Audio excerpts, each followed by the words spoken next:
Praise lord. మన ప్రభువైన యేసుక్రీస్తు నామములో అందరికీ ఉదయకాల సమయంలో శుభాభివందనములు తెలియజేసుకుంటూ ఉన్నాను. ఈ దినం దేవుడు మనకిచ్చినటువంటి నూతనమైన వాగ్దానము, అది 21వ కీర్తన 7వ లేఖనాన్ని మనం చదువుకుందాం. సర్వోన్నతుని కృపచేత అతడు కదలకుండా నిల్చును. నిజం ఇది.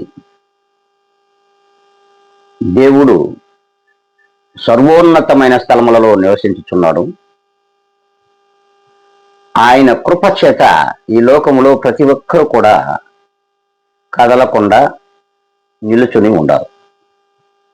అంటే తొట్టిల్లకుండా బీతిల్లకుండా ఈ లోకంలోని జనము ఇంకనూ బ్రతుకున్నారు. అందుకే దేవుని యొక్క కృప లేకుండా ఈ లోకంలో ఎవరు కూడా జీవించలేరు.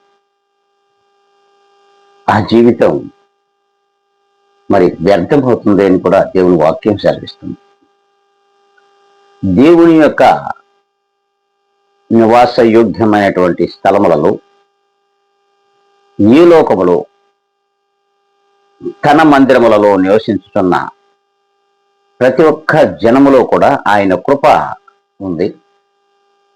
ఆయన కృప కొరకు కనిపెట్టు వారందరూ కూడా ఎన్నడూ కదల్చబడకుండా ఈ లోకములో నిలుచుని ఉంటున్నారు. అట్టివారు దేవునికి విశ్వాస పాత్రులు అని దేవుని వాక్యం సెలవిస్తుంది. ప్రియమైన దేవుని బిడ్డలారా, ఈ వాక్యము మనము ఎంతగా హత్తుకుంటే దేవుని యొక్క కృప అంతగా మన మీద ఉంటుంది అని దేవుని వాక్యం ద్వారా ఆయన మాట్లాడుతూ ఉన్నాడు. మరి ఆ రీతిగా మనం వాక్యమునకు అంటుకట్టబడి ఉన్నామా లేదా అనేది మన యొక్క ఆత్మ పరిశీలన మీద ఆధారపడి ఉంటుందని మరి ఈ దినమున దేవుని వాక్యమే మనకు తెలియజేస్తూ ఉంది. మరి దేవునితో కూడా అంటుకట్టబడి ఆయన కృప కొరకు కనిపెట్టు వారందరూ కూడా ఈ దినమున ప్రార్థనలో ఏకీభవితం. మహాపరిశుద్ధుడా, ప్రేమ నమ్మకము కలిగిన కృప కలిగిన మా తండ్రి, మీ పాదములకు కృతజ్ఞత స్తుతి స్తోత్రములు సమర్పించుకుంటూ, ప్రభువా, సర్వోన్నతుడు అయినటువంటి దేవుడు నీవు. మీ యొక్క కృప చేతనే మాత్రమే మేము ఈ లోకములో కదల్చకుండా మీ రక్షణతో నిలబడి ఉన్నాం.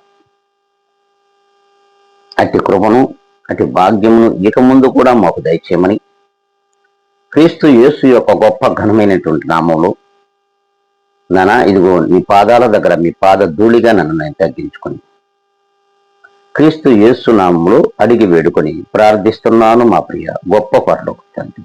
ఆమేన్.